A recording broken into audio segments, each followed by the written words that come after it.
Phylum Coelenterata की पानी के नीचे की दुनिया में आपका स्वागत है। इस ग्रुप के फैसिनेटिंग क्रीचर्स को देखकर आप हैरान रह जाओगे। हम इन्हें सीनाइडेरियंस भी कहते हैं। ये बहुत सुंदर और इंटरेस्टिंग है। क्या आपने कभी जेलीफिश को पानी में तैरते हुए देखा है या फिर कोरल रीफ के वाइब्रेंट कलर्स देखकर हैरान हुए हो?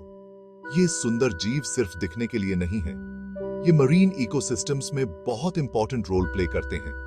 ये प्रेडेटर्स होते हैं, बड़े जानवरों का खाना। ये आर्किटेक्ट्स भी होते हैं और दूसरे स्पीसीज के लिए घर बनाते हैं। मेरे साथ सीनाइडेरियंस की दुनिया में और गहराई से चलते हैं। हम उनके सीक्रेट्स जानेंगे और एनिमल किंगडम में उनकी इंपॉर्टेंस एक्सप्लोर करेंगे। चलो शुरू करते हैं। सीनाइडेरियंस को इतना स्पेशल क्या बनाता है? एक शब्द, सीनाइडोसाइट्स। ये माइक्रोस्कोपिक पावर हाउसेस इन क्रीचर्स को एक यूनिक एज देते हैं। ये स्टिंगिंग सेल्स इस फाइलम में यूनिक होते हैं। सीनाइडोसाइट्स का प्राइमरी फंक्शन डिफेंस और प्रे कैप्चर है, जो इन्हें सर्वाइवल में मदद करता है। सीनाइडेरियंस इनका यूज डिफेंस के लिए और प्रे को पकड़ने के लिए करते हैं। ये सेल्स इतने एफिशिएंट होते हैं कि ये प्रेडेटर्स को भी दूर रखते हैं। ये कैसे काम करते हैं? चलिए इस फैसिनेटिंग मैकेनिज्म को डिटेल में समझते हैं। इमेजिन करो टाइनी हार्पून्स जिनमें जहर भरा है और वो कभी भी फायर करने को तैयार हैं। ये हार्पून्स इतने पावरफुल होते हैं कि ये इंस्टेंटली प्रे को इमोबिलाइज कर सकते हैं। जब कोई चीज सीनाइडेरियन के टेंटिकल को टच करती है तो सीनाइडोसाइट्स अपने हार्पून्स रिलीज करते हैं। ये हार्पून्स लाइटनिंग स्पीड से फायर होते हैं। ये हार्पून्स अपना वेनम उस विक्टिम में इंजेक्ट कर देते हैं और उसे पैरालाइज कर देते हैं। ये वेनम इतना पोटेंट होता है कि ये प्रे को तुरंत इमोबिलाइज कर देता है। फिर सीनाइडेरियन अपने टेंटिकल्स से उस प्रे को अपने मुंह तक ले आता है खाने के लिए। ये फीडिंग प्रोसेस भी काफी फैसिनेटिंग है। जेलीफिश के डेलिकेट टेंटिकल से लेकर कोरल के इंट्रिकेट पॉलिप्स तक, सीनाइडोसाइट्स इन फैसिनेटिंग क्रीचर्स के सर्वाइवल के लिए बहुत जरूरी है। ये सेल्स इन्हें प्रेडेटर्स और हार्श एनवायरनमेंट से बचाते हैं। ये एक की कैरेक्टरिस्टिक है जो सीनाइडेरियंस को एनिमल किंगडम में अलग बनाती है। इनकी अडेप्टेबिलिटी और यूनिक डिफेंस मैकेनिज्म इन्हें मरीन इकोसिस्टम में एक वाइटल रोल निभाने में मदद करता है। सीनाइडेरियंस देखने में सिंपल लग सकते हैं, लेकिन इनका इंटरनल ऑर्गेनाइजेशन बहुत रिमार्केबल है। ये टिश्यू लेवल ऑर्गेनाइजेशन एग्जिबिट करते हैं। इसका मतलब है कि इनके सेल्स मिलकर स्पेशलाइज्ड टिश्यूज बनाते हैं। ये टिश्यूज स्पेसिफिक फंक्शंस परफॉर्म करते हैं। इसे एक टीम की तरह समझो। हर प्लेयर का एक स्पेसिफिक रोल होता है। इसी तरह सीनाइडेरियंस में अलग अलग टिश्यूज पूरे ऑर्गेनिज्म की भलाई के लिए मिलकर काम करते हैं। फॉर एग्जाम्पल, कुछ टिश्यूज डाइजेशन के लिए रिस्पॉन्सिबल होते हैं, कुछ मूवमेंट या सेंसेशन में हेल्प करते हैं। ये टीम वर्क सीनाइडेरियंस को essential life processes carry out करने में मदद करता है। ये एक फैसिनेटिंग एग्जाम्पल है कि कैसे सेल्स स्पेशलाइज होते हैं और कोऑपरेट करते हैं एक कॉम्प्लेक्स और सक्सेसफुल ऑर्गेनिज्म बनाने के लिए। Section 4, round and round, the symmetry of cnidarians. क्या आपने कभी नोटिस किया है कि जेलीफिश हर तरफ से एक जैसे दिखते हैं? ऐसा इसलिए है क्योंकि सीनाइडेरियंस रेडियल सिमेट्री एग्जिबिट करते हैं। इमेजिन करो कि आप जेलीफिश के सेंटर से एक लाइन ड्रॉ कर रहे हो और उसे दो हाफ्स में डिवाइड कर रहे हो।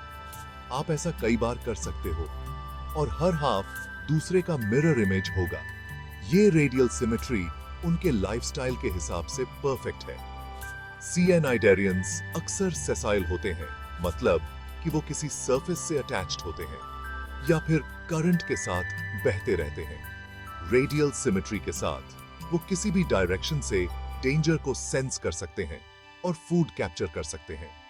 इन फैसिनेटिंग क्रीचर्स के लिए ये 360 डिग्री वर्ल्ड है। Section 5, 2 layers to success. Understanding diploblastic organization. चलिए सीनाइडेरियंस के बॉडी स्ट्रक्चर के बारे में और डीपली जानते हैं। ये डिप्लोब्लास्टिक एनिमल्स हैं। सीनाइडेरियंस में जेलीफिश, कॉरल्स और सी एनेमोनीज शामिल हैं, जो सभी मरीन एनवायरनमेंट्स में पाए जाते हैं। इसका मतलब है कि ये 2 प्राइमरी जर्म लेयर्स से डेवलप होते हैं, एक्टोडर्म और एंडोडर्म। ये लेयर्स एम्ब्रियोनिक डेवलपमेंट के दौरान फॉर्म होती हैं। इन लेयर्स को उनके बॉडी के बिल्डिंग ब्लॉक्स समझो।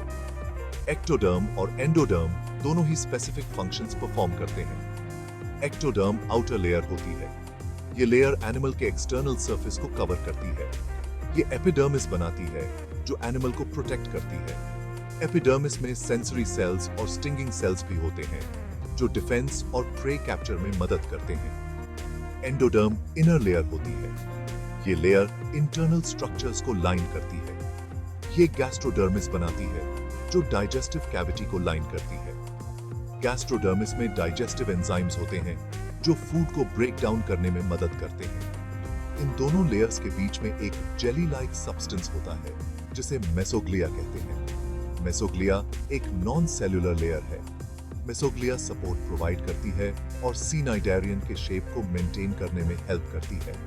ये बॉयंसी भी प्रोवाइड करती है, जिससे जेलीफिश आसानी से पानी में फ्लोट कर सकती है। ये एक कुशन की तरह एक्ट करता है और फ्लेक्सिबिलिटी देता है। मेसोग्लिया की वजह से जेलीफिश अपने टेंटिकल्स को फ्रीली मूव कर सकती है। ये डिप्लोब्लास्टिक ऑर्गेनाइजेशन सीनाइडेरियंस की एक फंडामेंटल कैरेक्टरिस्टिक है, जो उनके बॉडी स्ट्रक्चर और फंक्शन को इन्फ्लुएंस करती है। ये simple yet efficient body plan उन्हें सर्वाइव और थ्राइव करने में मदद करता है।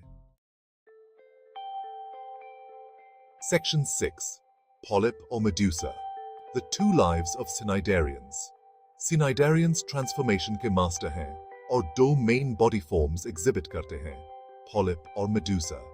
पॉलिप एक सेसाइल, स्टॉक लाइक स्ट्रक्चर होता है, जो यूजुअली किसी सरफेस से अटैच्ड होता है। इमेजिन करो एक टाइनी एनेमोनी जो एक रॉक से एंकर्ड है और उसके टेंटिकल्स करंट में बह रहे हैं। दूसरी तरफ मेडुसा एक free swimming bell shaped structure होता है, जिसके टेंटिकल्स नीचे की तरफ हैंग होते हैं। इमेजिन करो एक ग्रेसफुल जेलीफिश जो पानी में तैर रही है। कुछ सीनाइडेरियंस सिर्फ पॉलिप्स के रूप में एग्जिस्ट करते हैं, जबकि कुछ के लाइफ साइकिल में पॉलिप और मेडुसा दोनों स्टेजेस होते हैं। ये रिमार्केबल अडेप्टेबिलिटी उन्हें अलग-अलग मरीन एनवायरनमेंट्स में थ्राइव करने में हेल्प करती है। Section 7, Cnidarian celebrities, Hydra, Obelia, and Aurelia. These fascinating creatures belong to the phylum Cnidaria, known for their stinging cells called cnidocytes. चलिए कुछ फेमस Cnidarians से मिलते हैं। ये creatures अपने यूनिक कैरेक्टरिस्टिक्स और बिहेवियर्स के लिए जाने जाते हैं। सबसे पहले हाइड्रा, एक फ्रेश वाटर पॉलिप। ये छोटा सा ऑर्गेनिज्म अपने सिंप्लिसिटी और अडेप्टेबिलिटी के लिए रिमार्केबल है। ये टाइनी क्रीचर अपनी रीजेनरेटिव एबिलिटीज के लिए फेमस है।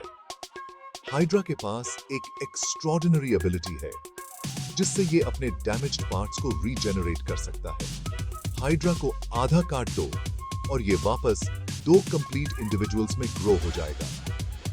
ये प्रोसेस बायोलॉजिकल रिसर्च के लिए बहुत इंपॉर्टेंट है। नेक्स्ट हमारे पास है ओबेलिया, एक कॉलोनियल सीनाइडेरियन। ओबेलिया की कॉलोनीज कॉम्प्लेक्स और इंट्रिकेट होती हैं। ये पॉलिप्स की ब्रांचिंग कॉलोनीज बनाता है, जो टाइनी प्लांट्स जैसे दिखते हैं। इनकी स्ट्रक्चर बहुत डेलिकेट और ब्यूटीफुल होती है। ये कॉलोनीज शैलो वाटर्स में सीवीड या रॉक्स से अटैच्ड मिल सकती हैं। ओबेलिया की कॉलोनीज मरीन इकोसिस्टम में एक इंपॉर्टेंट रोल प्ले करती हैं। फाइनली आइकॉनिक जेलीफिश, ऑरेलिया को नहीं भूलते। ये जेलीफिश अपने मेस्मराइजिंग मूवमेंट्स और ट्रांसलूसेंट बॉडी के लिए फेमस है। ये ब्यूटीफुल क्रीचर पानी में ग्रेसफुली फ्लोट करती है और इसके टेंटिकल्स पीछे पीछे ट्रेल करते हैं। ऑरेलिया की मूवमेंट्स बहुत ही हिप्नोटिक होती हैं। ऑरेलिया मेडुसा बॉडी फॉर्म का एक फैसिनेटिंग एग्जाम्पल है। इसकी बेल शेप्ड बॉडी और टेंटिकल्स इसे एक यूनिक अपीयरेंस देते हैं। ये सीनाइडेरियंस की डाइवर्स और फैसिनेटिंग दुनिया के कुछ एग्जाम्पल्स हैं। इनकी डाइवर्सिटी मरीन लाइफ को बहुत ही वाइब्रेंट और डायनामिक बनाती है।